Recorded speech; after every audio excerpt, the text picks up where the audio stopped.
Hi friends, எல்லாருக்கும் வணக்கம். Welcome back to my channel. எல்லோரும் எப்படி இருக்கீங்க? உங்கள் எல்லாருக்கும் அட்வான்ஸ் ஹாப்பி கிறிஸ்மஸ். கிறிஸ்மஸ்னாலே கேக் தான் ஸ்பெஷலு. அது முக்கியமாக ப்ளம் கேக்னால் எல்லாருக்கும் பிடிக்கும். ரொம்ப டேஸ்டியான கேக் இது. ஓவன் இல்லாமல் குக்கர்லேயே இந்த கேக் எப்படி செய்யலாம் அப்படின்னு இந்த வீடியோவில் பார்க்க போகிறோம். இந்த வீடியோவை ஸ்கிப் பண்ணாமல் பாருங்கள். 1 by 1 சொல்லியிருக்கேன். அதன்படி நீங்களும் செஞ்சு பாருங்கள் வீட்டில். பாருங்கள், சூப்பராக நல்லா சாஃப்டாக இருக்குது பாருங்கள். இந்த கேக் பார்க்கும் போதே டெம்டிங்காக இருக்குங்க. நல்லா ஜூஸியாக, இந்த சைட்லையெல்லாம் நல்லா கிறிஸ்பியாக இருக்கும். ரொம்ப டேஸ்டியான கேக்கை நம்ம இன்றைக்கி எப்படி செய்யலான்னு பார்க்கலாம்.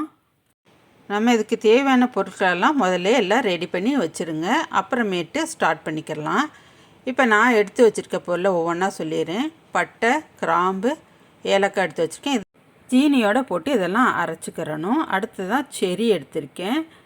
இதை 2ஆக கட் பண்ணி வச்சுக்கோங்க. அடுத்ததாக கருப்பு திராட்சை, இதை எடுத்துக்க 25 கிராம் அளவு.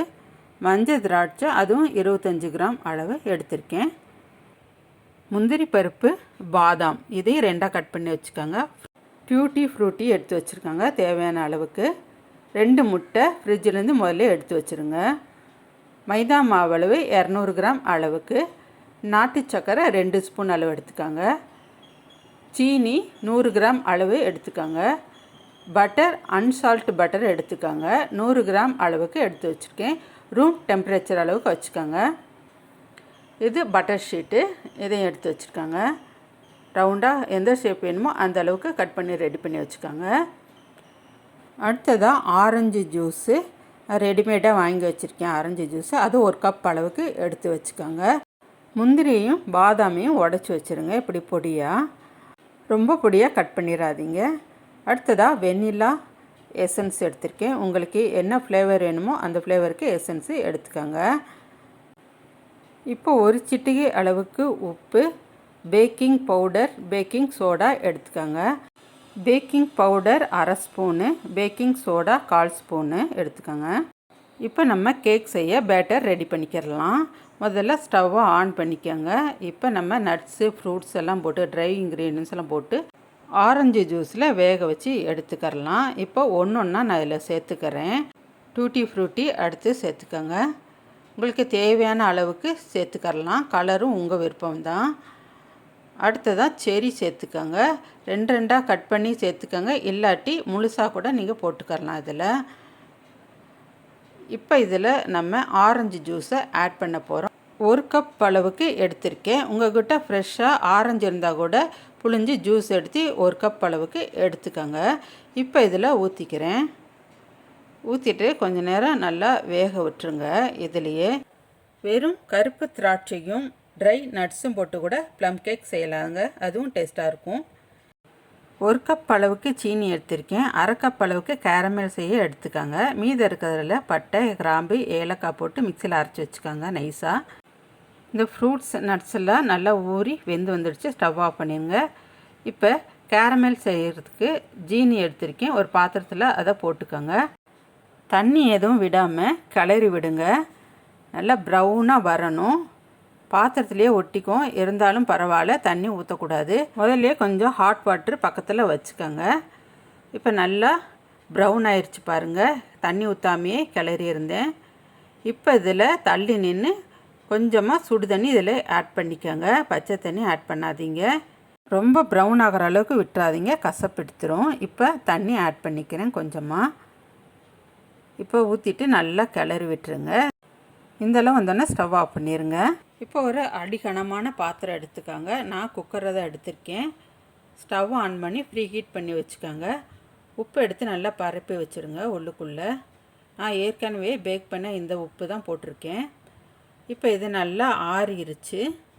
இந்த ஃப்ரூட்ஸ் எல்லாம் இதில் கொஞ்சமாக நம்ம மைதா மாவு ஆட் பண்ண போகிறோம்.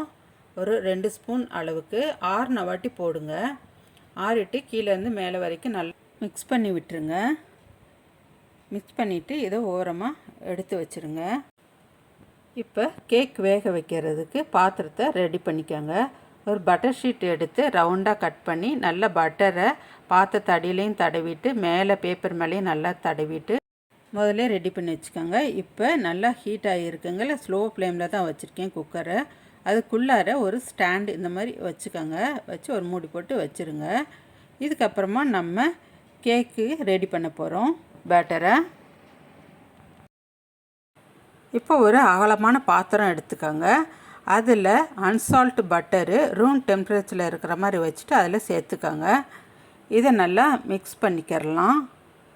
விஸ்கு வச்சு கிளற முடியலைங்க, நீங்கள் பீட்டர் இருந்தால் அதுக்கு வச்சு யூஸ் பண்ணிக்கோங்க. இது போய் உள்ளே மாட்டிக்கிறது எல்லாமே. இப்போ இதில் 2 ஸ்பூன் அளவுக்கு நாட்டு சர்க்கரை சேர்த்துக்கோங்க. நம்ம சீனி இதில் ஆட் பண்ண போகிறோம். நான் அரைச்சி வச்சுருக்கேன். பட்டரும் சர்க்கரையும் கரையிற அளவுக்கு நல்லா மிக்ஸ் பண்ணி விட்டுருங்க. இப்போ நம்ம அரைச்சி வச்சுருக்க சுகரை கொஞ்சம் கொஞ்சமாக இதோடு சேர்த்து அதையும் நல்லா மிக்ஸ் பண்ணிக்கோங்க. இந்த சுகரோட பட்டை, கிராம்பு, ஏலக்காவும் மிக்சியில் போட்டு அரைச்சி வச்சுருக்கேன். அதை நல்லா அடிச்சிருங்க, எல்லாம் ஒன்று சேர்ந்து வர மாதிரி. இப்போ நம்ம அடுத்ததாக சேர்க்க போகிறது முட்டை. 2 முட்டை உடச்சி வச்சுருக்கேன், அதை இதோட ஊற்றிக்கிறேன். முதல்லையே ஒரு பாத்திரத்தில் முட்டையை உடச்சி ஊற்றிட்டு அப்புறமேட்டு கேக் மிக்ஸோடு சேருங்க. இல்லாட்டினா முட்டையோட ஓடோ இல்லை முட்டை கெட்டிருந்தாலோ நம்ம பிரிக்க முடியாது இதிலேருந்து. இப்போ நம்ம ட்ரை இன்க்ரீடியன்ஸ் எல்லாம் இதில் சேர்த்துக்கலாம். கொஞ்சம் கொஞ்சமாக சேர்த்துக்கோங்க. சூடு ஆறின வாட்டி சேர்த்துக்கோங்க. ஒரு பிஞ்ச் அளவுக்கு சால்ட்டு சேர்த்துக்கோங்க. இப்போ பேக்கிங் சோடா, பேக்கிங் பவுடர், மைதா மாவு போட்டு சலிச்சு வச்சுருக்கேன். அதை கொஞ்சம் கொஞ்சமாக இதோடு சேர்த்து மிக்ஸ் பண்ணிக்கோங்க. உங்களுக்கு நல்ல இனிப்பு வேணும் அப்படின்னா 200 கிராம் அளவுக்கு சுகர் சேர்த்துக்கோங்க. இப்போ இதை நல்லா மிக்ஸ் பண்ணிவிட்டேன். இப்போ மீதம் இருக்கிற மைதா மாவையும் சேர்த்துட்டு ஒரு உட்டன் ஸ்பூன் வச்சு நல்லா மிக்ஸ் பண்ணி விட்டுக்கிறேன். நல்லா ஈவனாக எல்லா இடமும் படுற மாதிரி மிக்ஸ் பண்ணி விட்டுக்கோங்க. ஒரே பக்கமாக மாவு ரொம்ப கெட்டியாக இருக்கக்கூடாது, தண்ணியாகவும் இருக்கக்கூடாது. ரொம்ப திக்காகவும் இருந்துச்சுன்னா 1 ஸ்பூன் அளவுக்கு மில்க் ஆட் பண்ணிக்கோங்க. இப்போ வெனிலா எசன்ஸு 1 ஸ்பூன் அளவுக்கு ஆட் பண்ணியிருக்கேன். இதையும் நல்லா மிக்ஸ் பண்ணி விட்டுருங்க. இப்போ இதில் கேரமல் பண்ணி வச்சுருக்க சுகரை ஆட் பண்ணிக்கோங்க. எல்லா இடமும் படுற மாதிரி நல்லா மிக்ஸ் பண்ணி விட்டுருங்க. நல்லா மிக்ஸ் பண்ணிவிட்டு இதனுடைய கலர் மாறின வாட்டி நிப்பாட்டிடுங்க. இனி நம்ம பேக் பண்ண போகிற பாத்திரத்தில் இதை போட்டு பேக் பண்ண போகிறோம். இப்போ ரெடியாக எடுத்து வச்சுருக்க பாத்திரத்தில் இதை கொஞ்சம் கொஞ்சமாக போட்டுக்கிறேன். நல்லா டேப் பண்ணி விடணுங்க. அப்போ தான் அந்த ஏர் பபிள்ஸ் எல்லாம் வெளியே வரும். ஈவனாக எல்லாத்தையும் செட் பண்ணிவிட்டு நம்ம இப்போ ப்ரீ ஹீட் பண்ணி வச்சுருக்கிற குக்கரில் இதை வச்சு பேக் பண்ணிக்கலாம். இது பேக் பண்ணுறதுக்கு முன்னாடி ட்ரை ஃப்ரூட்ஸு, நட்ஸ் எல்லாம் இதுக்கு மேலே கொஞ்சம் டெக்கரேட் பண்ணிக்கிறலாம். அவ்வளோதாங்க, சூப்பராக சுவையாக ரெடியாக போகுதுங்க கேக்கு. இவ்வளோதாங்க, ரொம்ப சிம்பிளாக செஞ்சு முடிச்சிடலாம் கம்மி நேரத்துலையே. இது பேக்கரியில் செய்கிற மாதிரியே டேஸ்ட்டான ப்ளம் கேக்காக இருக்குங்க. நீங்களும் கண்டிப்பாக ட்ரை பண்ணி பாருங்கள். இப்போ நான் குக்கருக்குள்ளே வச்சுட்டேன். இதை மூடி போட்டுட்டு ஒரு 40 நிமிஷம் வச்சுருங்க. வச்சுட்டு நல்ல வாசனை வருங்க. அப்போ திறந்து பாருங்கள், இந்த மாதிரி வெந்திருக்கும். ஒரு டூத் பிக் வச்சு குத்தி பார்த்திங்கன்னா ஒட்டாமல் வந்துச்சுன்னா ஆஃப் பண்ணி விட்ருங்க. ஸ்டவ்வை மீடியம் ஃப்ளேம்லேயே வச்சு பேக் பண்ணி எடுங்க.